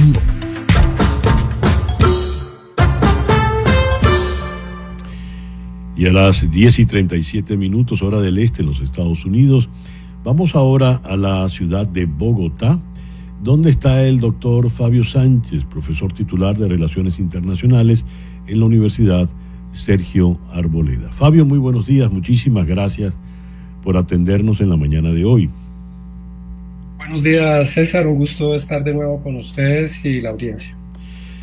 Fabio, habíamos previsto comenzar hablando de la situación en Ucrania y la Franja de Gaza, pero creo que el ataque de Israel a Irán cambia por completo las prioridades y las angustias en el mapa mundial. ¿Qué hizo qué hizo Israel y qué consecuencias puede traer ese ataque de ayer? Bueno, sin lugar a dudas es un cambio importante en este conflicto que se viene agudizando. Hay un escenario que es muy claro, que es el de Gaza, muy crítico, complejo, con un drama humanitario indescriptible. En el sur del Líbano también tenemos un escenario de combate de alguna manera controlado, pero ahora este ataque a Irán a través de aviación y bombardeos estratégicos, pues va a generar repercusiones, por supuesto, importantes. Ya Marco Rubio, el secretario de Estado, señaló que Estados Unidos no está involucrado, que tengan mucho cuidado con la respuesta, si es el caso. Ya vimos que hay unos drones, el envío de unos drones, pero por supuesto que se abre un nuevo escenario de conflicto que aún no podemos determinar hasta qué punto va a llegar. Ha dicho el ayatolá Jamenei, el régimen sionista se ha preparado para un destino amargo y doloroso que inevitablemente encontrará. ¿Qué puede hacer Teherán ahora? Bueno, allí hay varios elementos. El ejército iraní es un ejército poderoso que tiene una capacidad de respuesta importante. Israel, por supuesto, tiene un sistema de defensa muy sofisticado, la famosa cúpula de hierro, que como vimos meses atrás ha sido muy efectiva para proteger ciudades del país, pero siempre hay espacio para el ataque, para la precisión por parte de Irán y por supuesto para la falla de los sistemas. Nosotros ya habíamos visto que Irán ha intervenido en otros conflictos, vemos que los drones iraníes han sido efectivos en Ucrania, en un escenario proxy para el régimen de Teherán, y por supuesto que podría ser utilizado su arsenal contra Israel, pero como he señalado es muy prematuro. Creo que están encendidas las alarmas de los grandes centros de decisión en Europa, Estados Unidos y Oriente Medio, porque nos podemos enfrentar a un escenario catastrófico. ¿Y el riesgo nuclear, cómo deberíamos considerarlo en este caso puntual?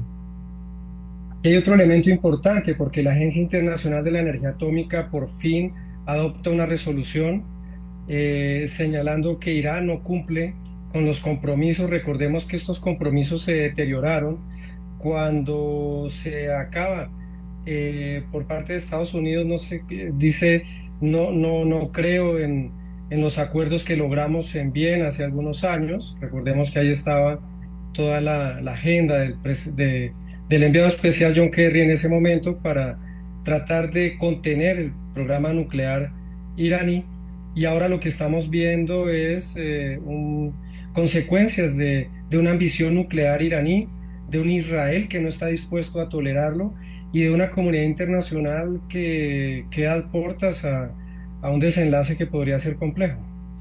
Fabio, ya dijo usted que los drones iraníes han tenido mucho éxito cuando se han usado en Ucrania y los ha usado el ejército ruso. Habida cuenta que todo se termina interrelacionando, ¿cómo va la relación Irán-Rusia y esto sumándole el elemento, incorporando a la ecuación el conflicto en Ucrania? Bueno, aquí lo que podemos ver es una triangulación muy compleja, ¿no? Hay un eje allí de Teherán con Moscú, intentando hacer un contrapeso, por supuesto, al poder occidental. Cuando hablo del poder occidental, por supuesto, Europa, los factores que participan allí importantes, y Estados Unidos, en estos escenarios complejos. Yo creo que no tenemos ahora muchas herramientas para comprender lo que ocurre en la política internacional. Ya no se trata del actor A y B, como ocurría en la Guerra Fría, sino tenemos una multiplicidad de actores e intereses. Recordemos lo que ocurrió en Libia, lo que ocurrió en Siria, lo que está ocurriendo ahorita en Gaza y, por supuesto, lo que está en juego ahorita con este ataque de Israel a Irán. Estados Unidos trata de hacerse a un lado, dice que no tiene ningún compromiso ni ninguna acción allí. Europa, vamos a ver en estas horas que vienen, la posición yo creo que es a la prudencia, al desescalamiento, y lo que estamos viendo es otro escenario más del desorden multipolar en el sistema internacional. Es decir, hay un juego de presiones muy fuerte, hay por supuesto demostraciones de fuerza, y como ha señalado, el gran temor es que no llegue a presentarse un accidente nuclear, tanto por decisión de un actor político o por falla o error humano. Esa definición que ha dado es, creo que exacta, el desorden que estamos viviendo en el mapa mundial. Ese desorden, ¿qué tanto ha contribuido a ese desorden la inacción de Estados Unidos? Y digo inacción porque Estados Unidos era el gran factor, a favor o en contra, pero el presidente Trump le dio 2 semanas al señor Putin para decidir el conflicto en Ucrania. Las 2 semanas ya están por cumplirse y Putin, por lo visto, no va a renunciar a seguir con la guerra. Y el caso de Gaza, no de nada han servido, por lo visto, las acciones de Trump, las palabras de Trump con el señor Netanyahu. Y fíjese, lo primero que ha dicho Marco Rubio es: no, nosotros no tuvimos nada que ver en eso. Ya pareciera que es un actor menor o que se ha retirado de ese conflicto. ¿Cómo podríamos interpretar esta inacción por parte de Estados Unidos en ese desorden mundial? Bueno, aquí hay un elemento de análisis muy importante. Desde hace algunos años se habla de la pérdida de influencia estadounidense y su capacidad de agencia en la política internacional. Lo podríamos ver desde algunas fases del periodo Obama, con la crisis en Afganistán, la crisis en Libia, posteriormente en el primer mandato del presidente Trump también, con la situación compleja en Siria. Recordemos que Bashar al-Assad utilizó armas químicas y la respuesta fue muy limitada de Occidente y de Estados Unidos ante este hecho atroz y repetido en varias ocasiones. Y durante el mandato del presidente Biden, pues vimos bastantes pasos en falso, yo diría, frente a temas críticos, una pérdida de influencia tanto en la ONU como en la OTAN y en diversos foros multilaterales que por supuesto llevan a que otros actores aprovechen y busquen llenar esos espacios de poder en la configuración del sistema internacional. Entonces vemos la invasión en Ucrania, vemos una respuesta muy agresiva de Israel, contraviniendo todo el orden internacional y el derecho internacional. Y ahora pues vemos otro frente de ataque con Irán. Entonces allí está de pronto parte de la respuesta de ese vacío de poder. Si las potencias dejan el vacío de poder, otros actores van a aprovecharlo. Y en este caso, ¿quién podría llenar ese vacío? ¿Quién podría aprovechar ese vacío? Bueno, esa es otra pregunta muy interesante. Venimos hablando de potencias emergentes, de unos países que tratan de reconfigurar el poder en su entorno regional, y tendríamos el caso, por ejemplo, de India, China, Rusia. En América Latina, Brasil, por ejemplo, se habla del ascenso, pero también del descenso temprano y de las fallas. Ser hegemón no es fácil, son unas prácticas que se consolidan a través del tiempo y demostradas con hechos reales.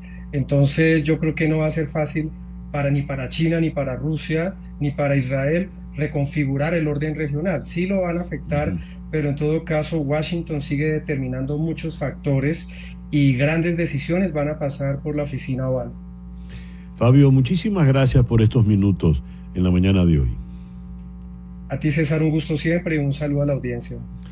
Fabio Sánchez es profesor titular de Relaciones Internacionales en la Universidad Sergio Arboleda, allá en Bogotá. El reloj indica que son las 10:47. Esto lo leo en The New York Times. Don Pettit, el astronauta en activo de más edad de la NASA, regresó a la Tierra el 20 de abril, el día en que cumplía 70 años. Concluía así su cuarto viaje al espacio. 220 ajetreados días en la Estación Espacial Internacional. Al igual que otros miembros de la tripulación de la Estación Espacial, Pettit realizó experimentos, habló con estudiantes y se ejercitó durante horas para mantener su salud y evitar la pérdida de densidad ósea. Pero el trabajo más llamativo que realizó en órbita fue la fotografía. A veces instaló 5 cámaras a la vez en el módulo cúpula de la Estación Espacial, donde 7 ventanas ofrecen vistas panorámicas del espacio y la Tierra. La Estación Espacial gira alrededor de la Tierra a unos 8 kilómetros por segundo, y la Tierra también gira. A veces Pettit aprovechó el movimiento para obtener belleza artística. Las luces de abajo se difuminaban en líneas brillantes, mientras que las estrellas de arriba trazaban arcos en el cielo. Otras veces, la cámara se montaba en un rastreador sideral orbital, un dispositivo casero que Pettit llevó de la Tierra y que giraba lentamente para contrarrestar el movimiento de la estación espacial. De modo que el objetivo permanecía apuntando a un punto concreto en el cielo. El rastreador permitió captar, con una exposición de 10 segundos, una imagen cristalina de la Vía Láctea sobre un océano Pacífico nublado justo antes del amanecer. El resplandor azul púrpura surge de la dispersión de la luz solar en el nitrógeno de la atmósfera terrestre. Estas evidentemente son fotos únicas e irrepetibles, entre otras porque tiene que usted ir con su camarita allá al espacio exterior. Y ahora vamos a seguir en el plano estético, vamos a seguir en el mundo de la imagen y de la plástica. A las 10:49 vamos a recibir a Israel Moleiro, director y fundador de la galería Latin Art Core Fine Art Gallery, aquí en Miami. Israel, muy buenos días, muchísimas gracias por atendernos en esta mañana. Buenos días, César, una vez más aquí en tu programa, un placer. Manuel Mendive es ahora el protagonista de la nueva exposición. Con el nuevo día el sol brilla y nos guía, es el título de esta exposición. ¿En qué consiste, Israel? ¿Qué nos puedes decir? Bueno, Mendive es uno de los grandes pintores cubanos contemporáneos y uno de los grandes artistas, no solo de la plástica, sino del performing art. Está considerado uno de los pioneros en el desarrollo del performing art en el mundo. Y contamos por primera vez de esta serie nueva que se inició en el 23 del maestro Mendive. Él empezó a hacer una pintura con unos colores mucho más vibrantes, una alegría de vivir. Es muy concentrada en las simplezas de la vida, pero esa relación que existe entre el hombre y la naturaleza, los animales, y cómo todo eso nos da la espiritualidad que necesitamos para vivir. Y él ha trabajado mucho la religión yoruba. Hay elementos Hay elementos de su religión, pero la pintura no es netamente religiosa, es una pintura totalmente espiritual, muy vinculada a la relación del hombre con la naturaleza y con los animales y a su propia experiencia de vida. Un hombre de 81 años que esté pintando con esta alegría es lo que nos da, con esta calma, esta paz. Su cuadro y su obra en esta serie nos transmiten sobre todo paz y tranquilidad. Él tiene una pintura de otros periodos que quizás tenía un poquito más de influencia religiosa que la que tiene en estos momentos. Me interesa mucho, me llama la atención, Israel, la diferencia que haces entre religión y espiritualidad. Porque más de uno te dirá, es que son lo mismo, pero por lo visto no lo son. Yo creo que la religión como tal es cuando tú haces referencia a un tipo de ritos específicos. Cuando tú hablas de espiritualidad, estás incluyendo todas las religiones y hablas de toda la identidad humana que tiene el hombre, que necesita esa parte espiritual para el crecimiento, seamos católicos, seamos musulmanos, seamos cristianos o yoruba o cualquier religión del mundo. Tiene sus características, pero todos están basados en la espiritualidad del hombre. Y dices, nos trae mucha paz la exposición. ¿De cuántas obras y de qué tipo de obras estamos hablando, Israel? Estamos hablando de 20 y tantas obras pictóricas y como 10 o 12 esculturas de este periodo. Tenemos atrás de la galería una sección dedicada a la obra anterior del maestro, para mostrar que el maestro siempre ha tenido diferentes etapas y que esto es solo una etapa nueva donde trata de expresar sobre todo su vinculación con su experiencia personal y su deseo de expresar esa necesidad de que nos centremos en lo inmediato, en las cosas que nos rodean, y que valoremos lo que tenemos y apreciemos lo que tenemos. Y a veces el mundo nos aísla, que los árboles no nos dejan ver el bosque, entonces no apreciamos, no podemos disfrutar de lo que nos rodea. Muy bien. ¿Cuándo tenemos el 19? Será la inauguración, el próximo jueves, ¿verdad? Los próximos jueves a las 7 los esperamos en la Galería Latin Art Court y el maestro va a estar aquí si quieren conocerlo y será un placer recibirlos a todos. ¿Por cuánto tiempo estará abierta la exposición? Con el nuevo día, el sol ilumina y nos guía, Israel. La exposición va a estar abierta hasta el 30 de agosto, o sea, va a ser todo el verano, y el que no tenga oportunidad de venir ahora podrá hacerlo el resto del año, o sea, del verano, perdón. Muy bien. Israel, muchísimas gracias por estos minutos en el programa de hoy. Muchas gracias a ustedes. Israel Moleiro es el director y fundador de la Galería Latin Art Core, aquí en Miami. Y tengo una noticia que leo acá en El País de Madrid. El ataque de Israel sobre Irán en la madrugada de este viernes ha sacudido los mercados financieros y de materias primas del mundo. El petróleo se ha disparado más de 10%. Las bolsas cotizan a la baja y el oro y los bonos actúan como refugio de los inversores. Una respuesta habitual ante situaciones de conflicto geopolítico, particularmente si afectan en el Medio Oriente. Y ahora vamos con esto. El 21 de septiembre de 2013, en Santiago de Compostela, la pareja de Rosario Porto y su exesposo Alfonso Basterra denuncian la desaparición de su hija, Asunta, una niña de 13 años de origen asiático que era su hija adoptiva. El caso pronto llenó las páginas de sucesos en Galicia y luego en toda España porque remitía a un asunto escabroso. No tardó en ser Rosario Porto la principal sospechosa de la muerte de la niña y luego su exmarido Alfonso Basterra. Esta trama es la que da pie para la serie El caso Asunta, que está exhibiendo Netflix, una serie extraordinaria, desde todo punto de vista, de realización, dirección inteligente y un recital de actuación, en especial el de Candela Peña, quien hace el papel de Rosario Porto. Mi madre me enseñó que las cosas que no se dicen y no se cuentan no sucede, Cristina, no sucede. Candela es una actriz descomunal. De hecho, el elenco está tan bien armado, es un reparto tan bien escogido que nos creemos a todos los personajes. Es un trabajo excelente. Desde el comienzo uno dice, ¿son actores o es esto una serie documental? Y he allí el éxito. Yo la recomiendo ampliamente.